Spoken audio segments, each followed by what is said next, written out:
All right. Well, it is noon here in Cambridge, Massachusetts, so it's time to say good afternoon or perhaps good morning or good evening, depending on where you're coming in from. And welcome to this edition of PON Live from the Program on Negotiation at Harvard Law School and co-sponsored with our friends at Harvard Business School. My name is Nicole Bryant. I'm the managing director at PON. And I am very delighted today to welcome to the PON stage Max Bazerman. Max is the Jesse Isidore Strauss Professor of Business Administration at Harvard Business School and a member of PON's Executive Committee.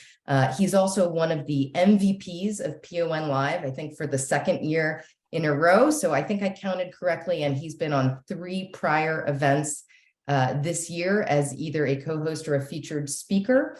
And we are delighted to finish out 2022 with another Max event in celebration of his latest work, Complicit, How We Enable the Unethical and How to Stop. This is a very compelling analysis of the question of different types of fraud and how we as consumers, as citizens, can sometimes participate in and perpetuate different scandals. And so Max goes into a great deal of analysis about big cases that you have read about in the news, but also examples from his own personal life. So we are going to be together today for an hour. For the first 30 to 40 minutes of that, Max is going to be speaking and presenting his findings. Of course, if you at any time have any comments during that portion of the discussion, you may type them in the chat. We're already seeing where people are coming in from. It's such a delight to welcome so many people from all over the world. And then after Max is done with his presentation, there will be time for questions and answers. And so if you have a question for Max, we would invite you to use the Q&A function at the bottom of the Zoom. Now, I know we're going to get a lot of requests, so I will say it and we'll type it again. This discussion is being recorded, and the recording, as well as all of the slides that Max is going to be presenting, will be posted on the PON event website in just about a day or so. So you will be able to revisit it, share it with a friend, or whatnot at your leisure. I'd like to thank, as ever, the PON staff for all of their work that goes into preparing and also post-production of events like these. So Diane Long, our events coordinator, Riley Schretzel, program assistant, and James Kerwin, PON's assistant director. So thank you so much to all of them. And now, without further ado, it's my great pleasure to hand over the virtual Zoom microphone to Professor Max Bazerman. Max. Nicole, thank you so much. And thanks to everybody at PON and HBS who have helped to create this event. I'm just delighted to be with this group, and I appreciate all of you from around the world who have taken the time to listen in. Speaking to the PON audience is always one of my favorite groups to talk to, and so I'm delighted to be back with you today. Before I start my talk, I'll ask you to complete a quick piece of homework. Please write down your answer or answers to the following question. What caused the massive fraud at Theranos? Theranos being this drug testing company created by Elizabeth Holmes, who ran into a variety of problems. I assume most of you know of Theranos. If you could just write down your answer, what caused those problems, I would appreciate that. And I'll come back to that a little bit later in the talk. So my talk is about all the scandals that all of you know about. But I plan on approaching all these stories from a very different perspective. Rather than focusing on the core harm doer, I plan on talking more about the people who surrounded the harm doer, that allowed the harm doer to engage in the wrongful behavior that harmed so many people as a result. But before I get going with that, I want to show you a figure. Some of you have seen this before, because I believe I've even shown it at a prior PON event. But what I want you to do is think about, as an investment advisor, which of the 4 funds, other than the S&P, you would recommend investing in. So imagine that I'm your client and I'm looking for advice on which fund to pick to invest my money in. And I'm picking between Power Trade, Fortitude, Alpha, and Tobacco. And I'll ask you to pick one of those funds. Some of you want the S&P 500, but that's not one of the choices. And when I give this to groups, including people very familiar with investments, the overwhelming popular choice is fortitude. And then when I ask people, is there a problem with any of these funds? People quickly realize that fortitude is a problem because it's not possible to dramatically outperform the market over a 9-year period of time without volatility. And then the next slide highlights the fact that fortitude was in fact Bernie Madoff's Ponzi scheme. But when people are focusing on the question of how to get good returns without too much risk, fortitude looks awfully attractive. And the possible unethical aspect of what's wrong with fortitude fades from our awareness. I've been broadly interested in sort of warning signs that fade from our awareness for a very long time. And I want to suggest that people who are complicit in the scandals that we read about seem to fade from our existence because, for reasons that I will describe in this talk, we focus on a very simple explanation. We focus on the evil created by the core harm doer, and that ends up being the focus of our somewhat limited attention. I want to tell you a little bit about a fairly young woman who I find to be quite a hero from thinking about the topic of complicity. And Erica Newland in 2016 was working in the Office of Legal Counsel in the U.S. Department of Justice. And this office was responsible for providing sort of oversight to presidential executive orders. Newland was a recent graduate of the Yale Law School, 29 years old at the time. She clearly expected Hillary Clinton to win this election. She expected to be working for Hillary Clinton, but surprise, Donald Trump was elected, and she decides to stay in her job. And as more and more kind of evil events are occurring, she basically hears people in the office saying, we were just following orders. And I know that's what the Nazis said, but we're not Nazis. And she became increasingly uncomfortable with sort of her role in supporting Trump's actions, even if her goals had been to limit those. And finally, in October 2018, a white supremacist opened fire in a Pittsburgh synagogue, killing 11 people. And she concluded that the office the work in her office was sanctioning the rhetoric by Trump that had inspired a mass killer, and she quit her job.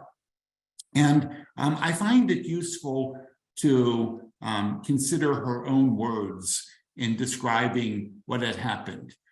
She writes, I had never harbored delusions about a Trump presidency. Mr. Trump readily volunteered that his agenda was to disassemble our democracy, but I made a choice to stay at the Justice Department for as long as I could bear it.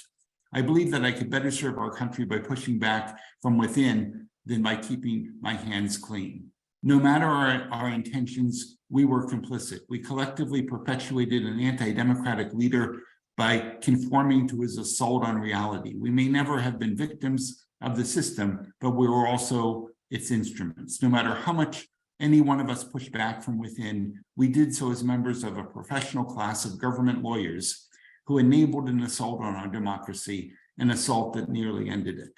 I find Erica Newland to be remarkably insightful.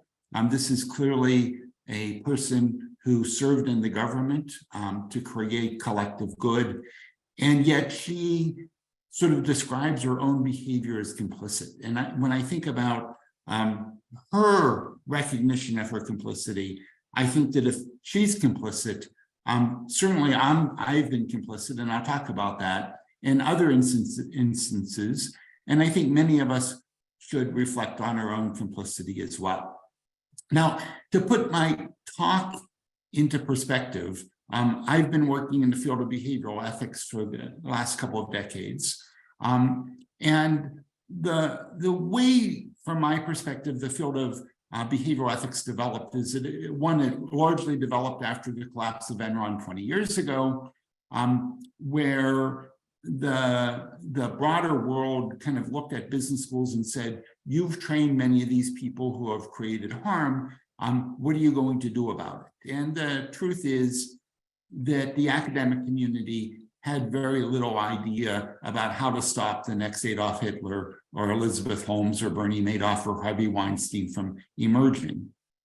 And as a result, we kind of switched from searching for the bad apples to examining the more common bad behaviors that even good people engage in on a regular basis, often without their own awareness. And this is certainly, I was certainly part of this research program. We could think of it as part of the ordinary bias world. In Complicit, I now argue that we need to go back to the bad people out there and think about the multiple ways in which many of us make decisions that are complicit with wrongdoing. And the core argument here is that we may not know how to keep the evildoers from emerging, but these evildoers, it turns out, could not create their harm without many people around them being complicit and allowing them to get away with it. As I looked from scandal to scandal, I just saw this consistent pattern of dozens, if not hundreds, of complicitors who allowed the evil to basically emerge. My own interest in this topic emerged on January 6th, 2021, with the insurrection or coup, as you might want to call it, at the Capitol. And I was struck by the number of politicians who had enabled Trump to emerge to a position where he could attempt the assault on democracy that we saw that day. So I'm going to be talking about perfectly good people who enable bad behavior to occur and become complicit. And this is broadly consistent with the work on bounded ethicality, which refers to the systematic and predictable ways in which good people engage in bad behavior without their own awareness. And when we think about bounded awareness, we can think about implicit attitudes, the fantastic work of Banaji, Greenwald, and others on how people are racist and sexist without their own awareness. We could think about the way we favor in-groups. We could think about the way we discount the future and ignore important issues like climate change. Or we could think of simple examples like when we overclaim credit because we believe we deserve more credit than we actually do. But we could also think about ways in which we allow others to engage in bad behavior because we have a conflict of interest and we get some value out of their bad behavior, so we become motivatedly blind, or people become, their behavior decays over time, so we don't notice their poor behavior when it occurs on a slippery slope. What I want to highlight is that when we don't notice this behavior, we could easily become complicit. So what I want to do now is go back to the question I asked you about what caused the massive fraud at Theranos. And if you're like my executive students, there will be an interesting pattern that emerges. And that is most people, in answer to that question, despite the fact that I asked what caused the massive fraud at Theranos, and there could be multiple causes, most people provide one simple cause. And in a group of senior executives that I was teaching who had studied the Theranos case in some detail, who knew about the lack of adequate supervision by the board of directors, who were aware that Walgreens brought this technology into their stores to be used on their customers when there was no validity to the effectiveness of the Theranos technology. When I asked executives who had already studied this case what caused the massive fraud at Theranos, 62 out of 70 gave me a simple cause, and 56 of those 62 were a simple description of Elizabeth Holmes having to do with her ego or lack of integrity. Very few came up with complicated answers, and very few moved into the people that I think of as the complicitors, the venture capitalists who invested without doing appropriate due diligence, Walgreens who brought the technology into the store, and this completely incompetent board made up of very famous, very smart people who had no expertise and didn't notice that no one else in the room had expertise at all. We like a single source, and this goes back to the dissertation work of Anne McGill, who's a professor at the University of Chicago, who argued in her dissertation decades ago that people tend to offer single source explanations for behavior. And if we come up with single source explanations, we're most likely to focus on the core wrongdoer, and as a result, let the complicitors off of the hook. And I think the key to preventing the evildoers of the future is to keep all of us from being complicit.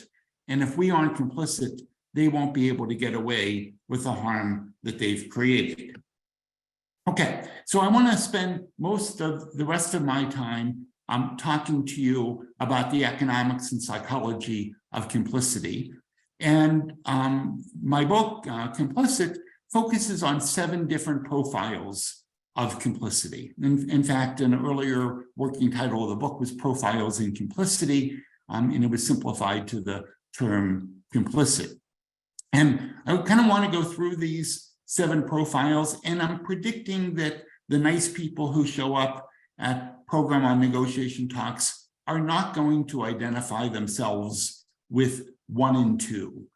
So if it seems like I'm drifting from the topic of talking about how we're all complicit to some degree, I think I'll catch up on 3 through 7. But I want to start with the most obvious forms of complicity, starting with true partners. And when I think of true partners, I think of people who are sharing the same goals as the core harm doer. We could think of sort of Steve Bannon helping Trump because he shared the white supremacist goals of Trump, shared the lack of value on democracy with Trump. He basically worked with Trump at the beginning of the Trump presidency to disband some of the core values that many of us take for granted. Similarly, if we think about the opioid story, we think of the Sacklers, but the 3 companies that distribute most of the drugs in this country were core to allowing this opioid distribution to occur. McKinsey was paid a $573 million fine for their core role in advising the Purdue Pharmaceutical on how to turbocharge the sale of these drugs. And Eric Ayer's book, terrific book called Death in Mudlick, talks about the pill mills and the doctors and the pharmacies who were part of the effort to overprescribe opioids and create the crisis. So we can think of more sort of other individuals and organizations who share the values of overprescribing opioids in order to create more profit. But we can also think of collaborators, people who don't necessarily share the core values, but are willing to work with a harm doer in order to get other things that they care about in return.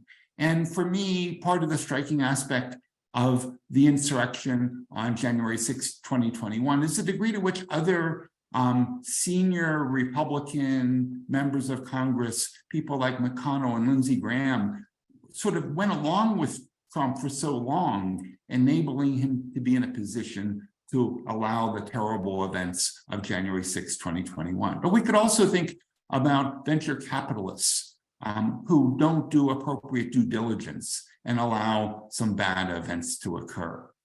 But now I want to talk about the group of causes that I often describe as ordinary complicity, or complicity by perfectly nice people. I hope to put myself in this category. I want to think that I do think that most of the people listening are going to identify with some of the forms of complicity that I'm going to describe. One of the ways in which we benefit from that we end up being complicit is that when we ignore the wrong because we're benefiting from privilege. A number of years ago, I was giving a talk in the Stanford psychology department, and my host was Lee Ross, who passed away fairly recently, but at the time of the talk was one of the world's most eminent social psychologists. Lee, being a very famous professor in his probably late 50s at the time, had a doctoral student who took a job in a business school. And his doctoral student received a salary that was larger than Lee's. And Lee became mildly obsessed with the pay differential between business school professors and psychology professors. And in the US, it's a significant difference. In other countries, because of state control, there's no difference between what professors in different parts of a university might get paid. But in the US, there is. And my talk was on social comparison processes, and Lee basically introduced me fairly graciously, but said, hopefully Max will clarify the difference in the salary discrepancy between different fields within the same university. And he asked a question about it in the middle of the talk. And at the end of the talk, he ended the session by saying, he was very, very pleasant, and he thanked me for my talk and said, but you never really did answer the question of why there's a difference between people from different fields. And that evening, the conversation continued in a smaller group of scholars.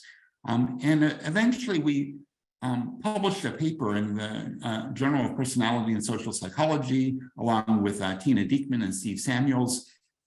And the theme of the talk had to do with sort of Lee getting annoyed with me that evening. And he said, you know, Max, what's annoying me is that not only does this difference exist, but it's not even bothering you.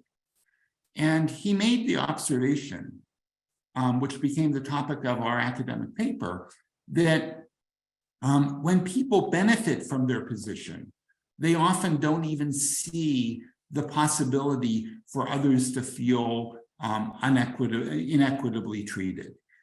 So when we benefit from privilege, we often don't see the problem.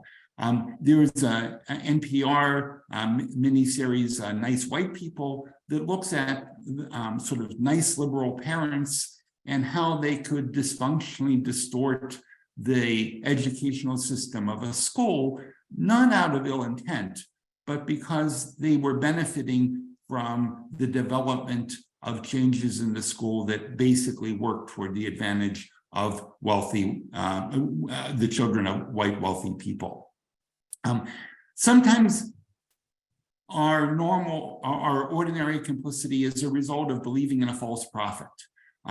Some of the older members of the folks listening may remember Jim Jones in the People's Temple.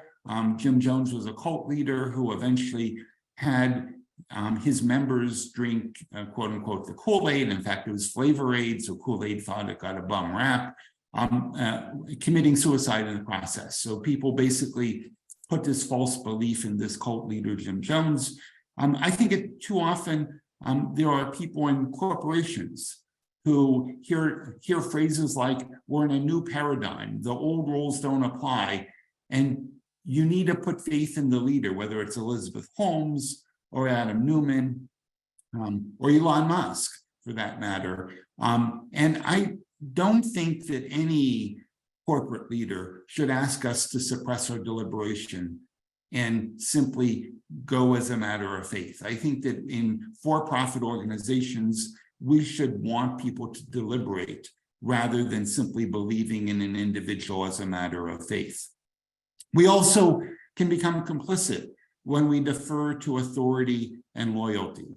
So whether we're talking about the actions of individuals like Harvey Weinstein or Jeffrey Epstein, or institutions, and talk about the rape of children at Penn State, Michigan State, or under the auspices of the Catholic Church, so often there are people who know what's going on, but do nothing, either because of the authority of the individual who's creating the harm, or loyalty to the institution in which the events are happening. So when we defer to authority or loyalty and suppress doing what we know we should be doing, we can end up being complicit in the process. So I started this book, as I inferred earlier, days after the January 6, 2021 insurrection. So I've never written a book so quickly in my life. These stories just flowed out of me because these stories have been told elsewhere, but the focus has been on the core harm doer rather than on complicitors. And in the summer of 2021, when I have the book maybe 80–85% drafted, I get an email from 3 excellent social scientists who create this blog, datacolada.org. And the email basically informs me and 4 of my co-authors that a 2012 paper that we published that basically argued if you sign a document before you fill it out, you're more likely to tell the truth than if you first fill out the form and then sign it.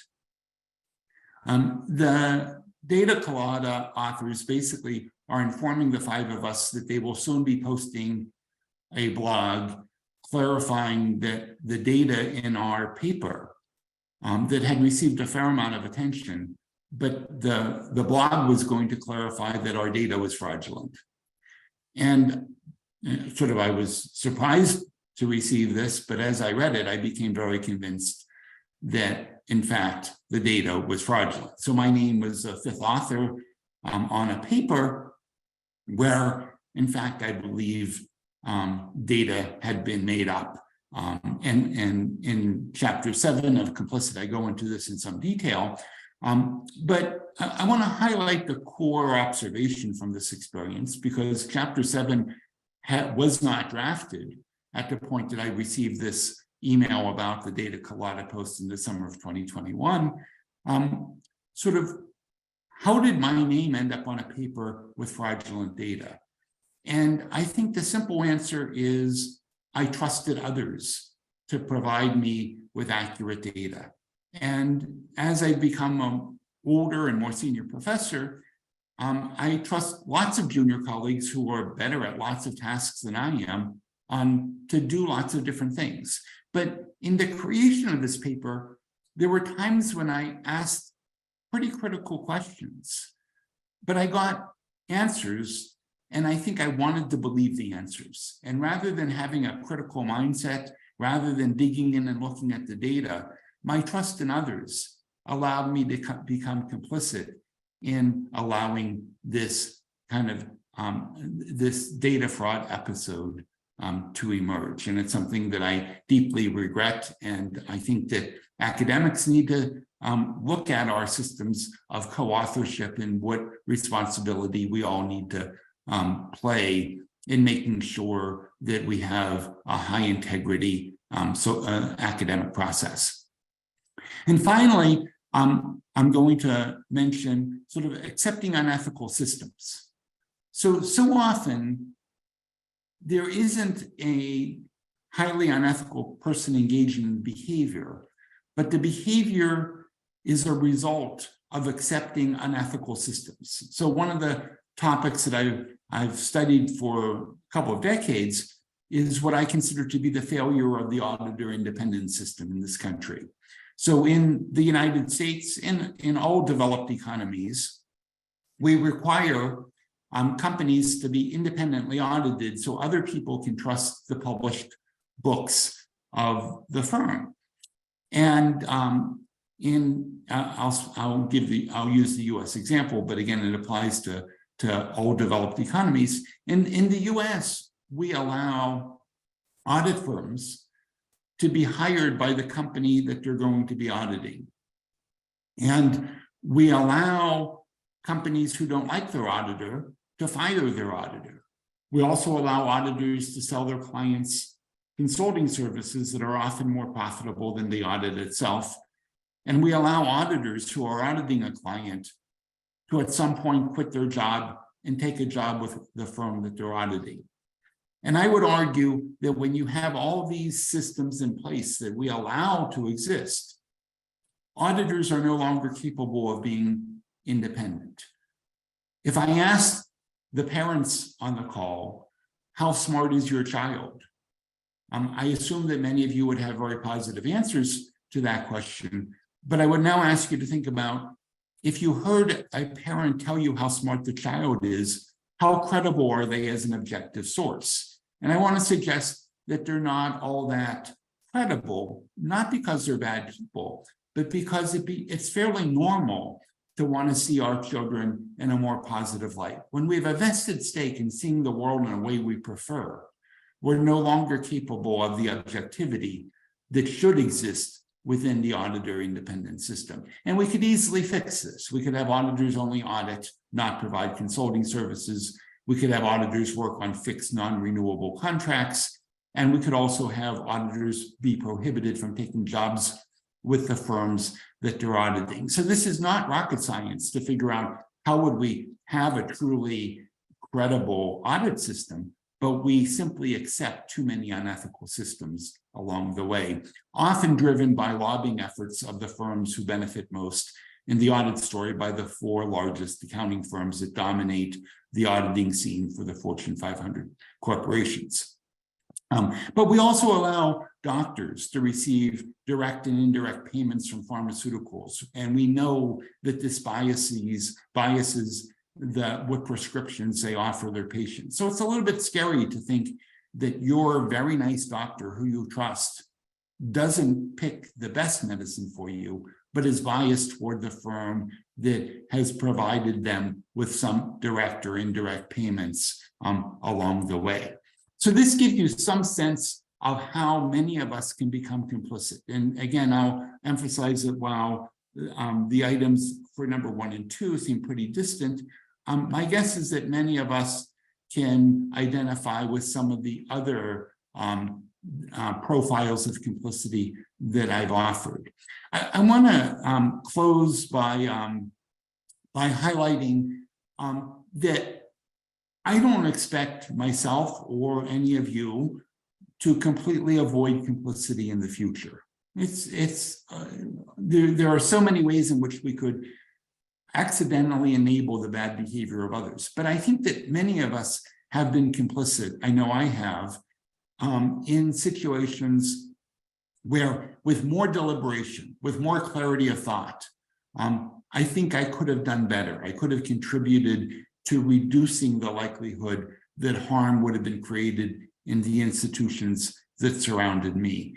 And I hope that those of you who can sort of identify sort of bad events that have occurred in your organization or the institutions around you can reflect on the role that so many of us play in allowing that to occur. And if we can learn to be a lot less complicit, I think that we can truly help create a more ethical environment. This last slide has a picture of the front cover of my book. I show it to you because also at the bottom, you'll see a discount code. So if you are interested in the book, you can go to the site listed at Princeton University Press, and BAZ30 will allow you to get a discount on that book. So with that, I'm going to stop talking, turn this back over to Nicole, who's going to use your flow of questions to continue our conversation. And by all means, you're welcome to add your questions to the dialogue as Nicole and I are chatting.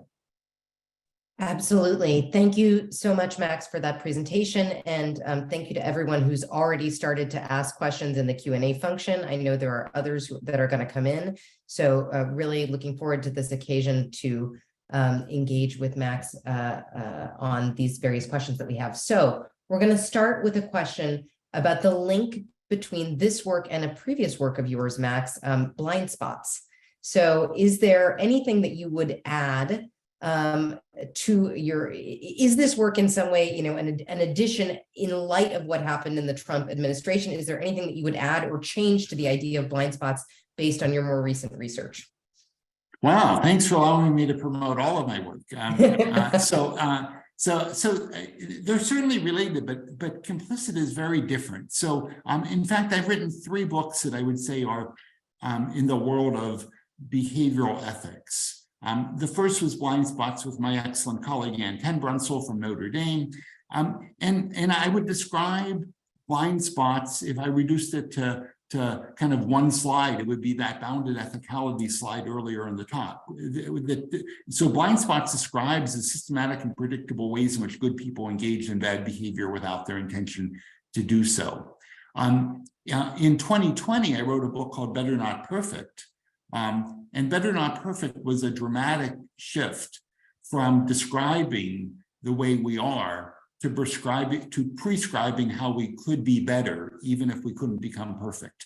And so Better Not Perfect had a bunch more philosophy in it in comparison to blind spots, which is primarily psychology, but it was also much more prescriptive rather than descriptive. So I think of blind spots as a descriptive book of what we do. I think of Better Not Perfect as a book on how we can all change our behavior to be better with very direct strategies to do that. I think of Complicit as solidly within the domain of what I was trying to cover on Better Not Perfect. That is, I'm trying to describe how all of us can be better on the ethical front by avoiding complicity moving forward. So I think of complicity as much more focused on a very specific topic. But I also think of it as part of the prescriptive part of my work more than the descriptive part of the work that was central to blind spots. But in no way am I changing any of my views that Anne and I developed in blind spots. I'm very proud of that book, which has been used in lots and lots of ethics classes. Great, wonderful. Thank you, Max. And obviously you have a devoted readership who's turned in today. So we have a question from Sophia about how do we prevent, complicity when there's a power dynamic between individuals, so employer, employee, teacher and pupil, coach and athlete, etc.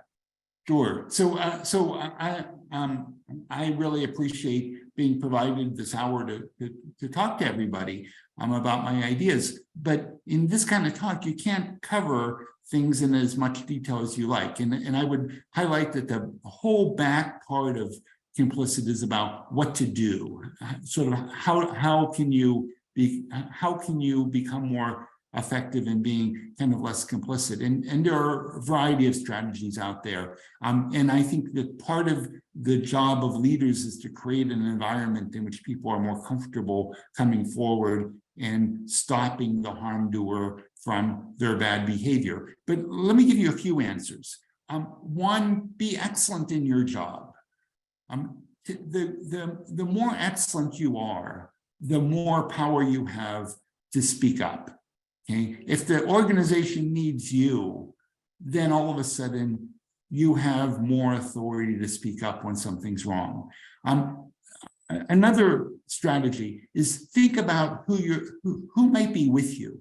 So one of the interesting things that I've observed in lots of different stories where people have spoken up, and this is certainly true in terms of Erica Chung and Tyler Schultz in the Theranos story.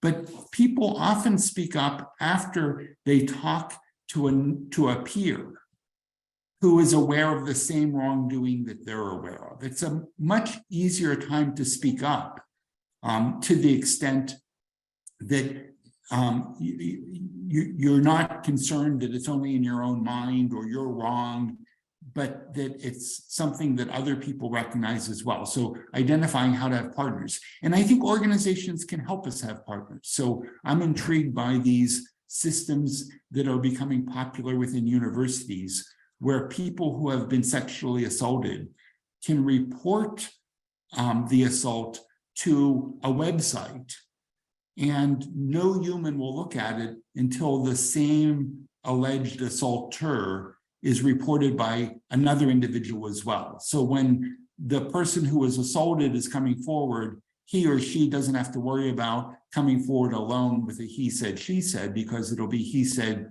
she said, and she said. There will be a partner who will sort of provide validation to the concern that we should have about the harm doer in that context. So we can think about things that individuals can do, but we can also think about things that leaders can do to create more just systems and stop the harm doer from action in the future. But again, I'm giving you kind of the 3 or 4 minute answer when I in fact spend multiple chapters talking about what actions we can take. That's great, Max. Thank you. And, we have, I'm trying to synthesize multiple questions into themes, but one that follows directly on that is, the question of, once you've taken an action, how should we prepare for possible whistleblower blowback? And are there things that people can do in advance? And right, and you mentioned bringing in other parties, et cetera, that are good strategies. Yeah, so let me start by a proviso. Despite being on the executive committee of the program on negotiation at the Harvard Law School, I am not a lawyer, so I don't recommend anybody who's listening get their legal advice from me. But there are organizations that represent whistleblowers. So the Government Accountability Project is one well-known organization. There are, I see Craig Mooson just wrote, organizational ombuds offices also provide a confidential place to report and get advice. So there are people out there who can help you think about what it means to be a whistleblower. But I also want to emphasize that I'm not claiming that avoiding complicity is risk-free. Okay, but I would encourage all of us to think about who's the person you want to be. Okay, and when you look back at your life, and it may be easier for me in my 60s to look back on my life than for a listener in their 20s or 30s to think about this. But I think it's useful to think about who's the person you want to be and what kind of risks are you willing to take in order to not be part of the problem. I think that I think that the life of somebody who was complicit at Theranos or in the Harvey Weinstein story, to need to lead the rest of their life knowing that they could have done so much to stop the evil from occurring and they did nothing. I think that that's kind of a terrible existence. And I think that the rest of us can kind of think about that and help decide what risks we're willing to take. But none of this eliminates the fact that being the most ethical person you can be might entail some risks. I'm simply arguing that those might be risks that we want to take and that we should take. Great. And you do mention in the book, Max, people who did stand up or who refused. I remember the name of a Weinstein assistant who refused to orchestrate the meetings and then was fired, and people who took certain actions without actually going on the step of reporting out. But this leads us to another question that I find interesting, especially given that you said that you almost titled this book Profiles in Complicity. Is there a profile of folks who decide not to be complicit? So, for example, the Liz Cheneys of the world, is there kind of a set of characteristics that we could point to? Yeah, so thank you. Terrific question.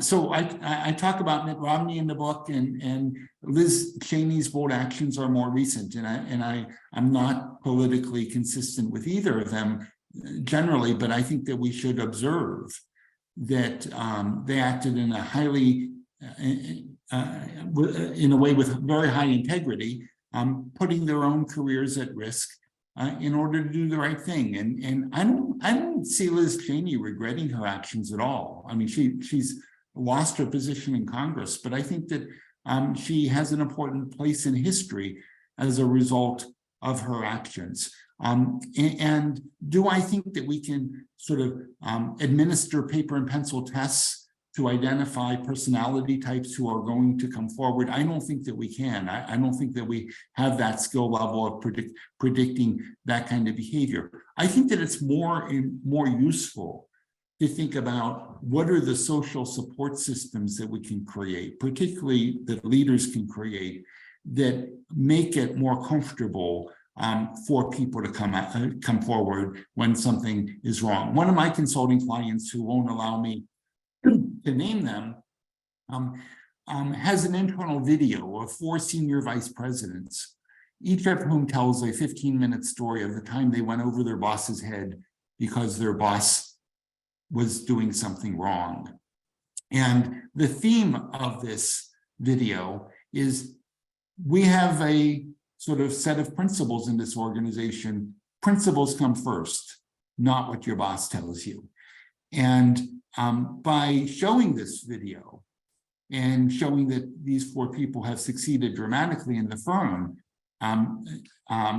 provides an amazing signal about what the organization actually wants to value. Yeah, great. All right, I have a question from Richard that I think you're going to like. About Richard works in animal rights and said that this has led him to the belief that personal ethics might be a weak force among humans. Do you have any agreement or not, Max, on that? And if so, are there ways that humans specifically can work to strengthen their ethical stances? First of all, thanks for the question. I view myself as an animal rights person. I don't eat animals. I don't buy animal products. And it's something I care deeply about. I'm a big fan of Peter Singer's work on animal rights. And he guides a lot of my own sort of philosophy of how to become a better person. You know, Richard's question's a little bit framed too negatively for my preference, in the sense that sort of, are we bad humans? I prefer to think about this question in terms of, can we become better humans? And so when I think about animal rights, I don't think that of trying to convince all my friends who eat meat that they should stop tomorrow. But I think that if we can get everybody to think about how they can create more good in the world and to value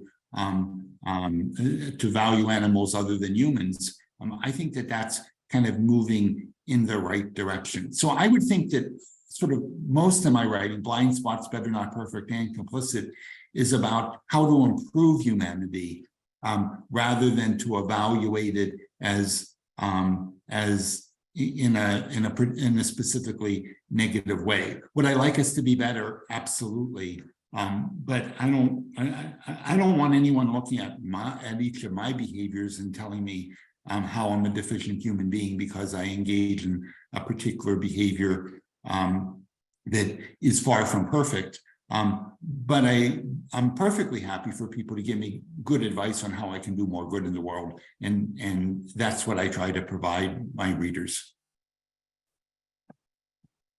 Wonderful. Thank you very much, Max. There is a question about what should those present who are teachers do to teach students, you know, about how to act in the face of an unethical situation. Is it always walking away? Is there, you know, a way that we should be educating folks about how to think about these questions? Yeah.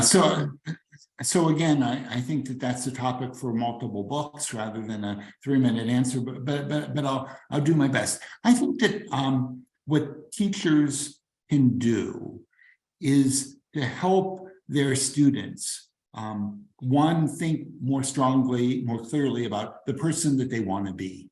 So a lot of us want to be a better person than in fact we are, because if we sort of deliberate and we think about it, we would plan for a variety of more ethical actions. But when we're faced with kind of either temptation or fright of taking action, we often don't act as ethically as we can be. I think our intuition isn't as ethical as our more deliberative thoughts.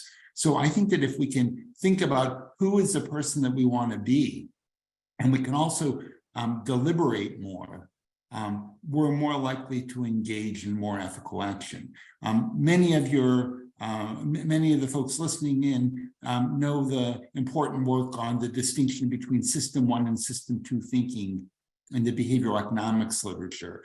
And I think that the overwhelming evidence is that for important decisions, our System 2 deliberative thoughts lead to better decisions than our intuition suggests, despite some authors wanting to trust our intuition in ways that I find to be on the dangerous side. But it turns out that not only is our System 2 more deliberative thinking better, it's also more ethical. Okay? So if we can deliberate more, if we can stop and think about it for 10 minutes, if we can talk to a smart friend about it, we're more likely to pick more ethical courses of action. Wonderful. And Max, of course, is speaking about Daniel Kahneman's work, and Kahneman was a guest at PON about a year ago, so you can view our talk with him on the website. That's terrific. Yeah. We have a question from someone seemingly in the field of academia. So Olivia asks, for folks who are coming up on the dilemma that you faced, Max, and that you talk about in chapter 7 of the book, around working with other collaborators and not verifying things as closely as possible, what would your advice be to young academics and researchers, how to vet people when you're working with them? I mean, you go into great detail about this example that you mentioned in your discussion, and I think it's useful as someone who has been there and acknowledged it to provide advice on how to avoid it for others. Thank you. That's a terrific question. I've spent much of the last 17 months thinking about sort of what's going on in academia, what we can do about it. So to begin with, I think that my generation created lots of problems. We created the wrong incentives, and we encourage a variety of behaviors, not just data fraud, but also what's often described in the social science world as a issue of p-hacking, where people are looking at their data in too lenient ways that are described very well at datacolada.org. So if you want a good source for learning more about that, I think you can read it there. But I don't want to discourage people from trusting their collaborators. I think it's great to have trust in other people. But I think that we can create norms that say trust but verify. So when I look at my behavior in the episode that I described in chapter 7 of the book, I did ask critical questions. I just was too quick to take easy answers. So I saw things that I was nervous about in the data. I asked questions, but I got answers and I said, okay. What I didn't do was I didn't say, I didn't take the time to open up the database and look at the data myself. I think an hour on that database would have led me to ask more critical questions, to dig in and realize I didn't want my name kind of on that paper. I see Richard Kruger is citing a book by Amos Garora, Armies of Enablers. I think that that's a terrific book. And I can think and it has more to do with sexual harassment and enablers of sexual harassment. But I could easily see sort of applications of that to the academic world that I find myself in on a kind of pretty regular basis. So I think that I don't like the source of the phrase, but I think trust but verify makes an awful lot of sense. I think that our editors and our department heads could do a better job of making it a requirement that if your name's on the paper, that you've had a certain ability to provide oversight over the data quality, because my paper is not an overly unique event. There have been lots of problems with data in the social sciences, and I think that journals and universities can do more to improve the integrity of the data in the social sciences. And sort of the question came from a younger person as I heard you ask it. And I would say the good news is that I think the younger generation is providing the solutions. It was my generation who created the problems. And I think that it's the younger generation who are really central to the data reform movement that I think is a very positive movement in the social sciences. Great, thank you, Max. Well, I'm going to stick to the topic of academia for a second. We've had a number of people talk about the university setting, right, which is obviously where we are based. And you do mention in the example with WeWork, the Harvard Corporation's investment at the outset of the book. So we have a question from our colleague at the Kennedy School, Deb Isles, about how in the strike at the University of California system for grad students, talking about the fact that rents are rising in these towns, and the universities are often the biggest landlords, and pay has not, risen on par with rent. So what would you what would you suggest for those of us who are in university settings as to the way that we can, kind of process? I know this is a large question, but make sure that we are, contributing in the way that we all feel positive about, and I think many of us do, while also asking critical questions of the institutions to which we belong. Deb, thanks. Good question for you, as I would expect. So let me admit that I'm aware of the University of California story, but I haven't followed it with lots of detail. So I don't know the intricacies. But I think that universities are often in the middle of conflicts between, to create one good, housing more students. So I think it's a good to be able to house more students who could attend a great university like the University of California at Berkeley. It could create pressure on the community in ways that could affect affordability, then affect the ability of employees of the university, particular staff at the low to medium levels, from being able to afford to live in the community. So we end up with lots of different kind of conflicts. I think that that's just one of hundreds of different conflicts that we could imagine in terms of what to do. As a professor, I have a sort of no matter how hard I work, I'll always have a limited number of hours.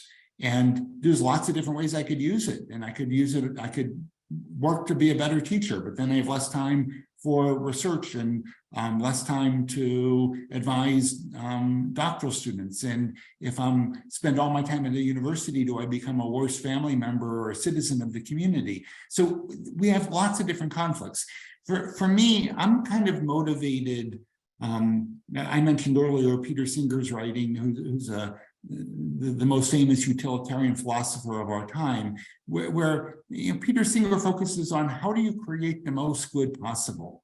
And for me, I strive to create the most good that I can through my actions. And that at times may mean that I'm creating some harm on one dimension to create more good on another dimension. And I think that that's just a reality. So I don't know the UC system story well enough to make judgments about what are the benefits versus kind of what are the harms. But certainly part of that has been created by more and more states spending less and less tax dollars on their university state systems. And I think that that's unfortunate. So having spent lots of time at Berkeley, and I'll be there for a couple of months starting in early February, I'm struck by the fact that there is land available. So it's not like we're talking about building in New York City. There's land available. There's an issue of resources and how resources are used. So rather than viewing this as sort of having student housing versus the impact on the community, should this broader state be more involved? If there was more funding available to state universities, would that help resolve the problem? I think the answer might be yes. So I think we need to think about how do we create the most value and how do we broaden the definition of problems to find more and more creative solutions. Wonderful. Max, we're almost at time, so I just want to say thank you very much. I know that this was a real, I imagine, maybe labor of love for you in the creation of this book that's come out. We put the link once again to the place where you can purchase it in the chat. And as I told Max while we were getting ready, that if anybody wanted to know how fast this book is flying off shelves, when I went to look for my own copy before this event today, I learned that my mother had taken it to her house. So I can only recommend. Thanks, Mom. Yeah, this is the perfect holiday gift for your mother or mine at some point so that she can have her own copy. So Max, thanks so much for being with us. And everyone, we have just one more event before we take a little break for the holiday season, but it's a good one. So we'll be with Rachel Viscomi of Harvard Law School on Wednesday of this week. And then we will resume in mid-January with two of our graduate research fellows presenting their findings in the field of negotiation. And we hope to see you at a future PON Live event or even at one of our in-person or online negotiation or mediation trainings. Thank you so much again to Harvard Business School for their collaboration on this event, and especially, of course, to Max Bazerman. We wish you all a great rest of your week. Thanks. Thanks, Nicole. Thanks, everybody, for spending time with us.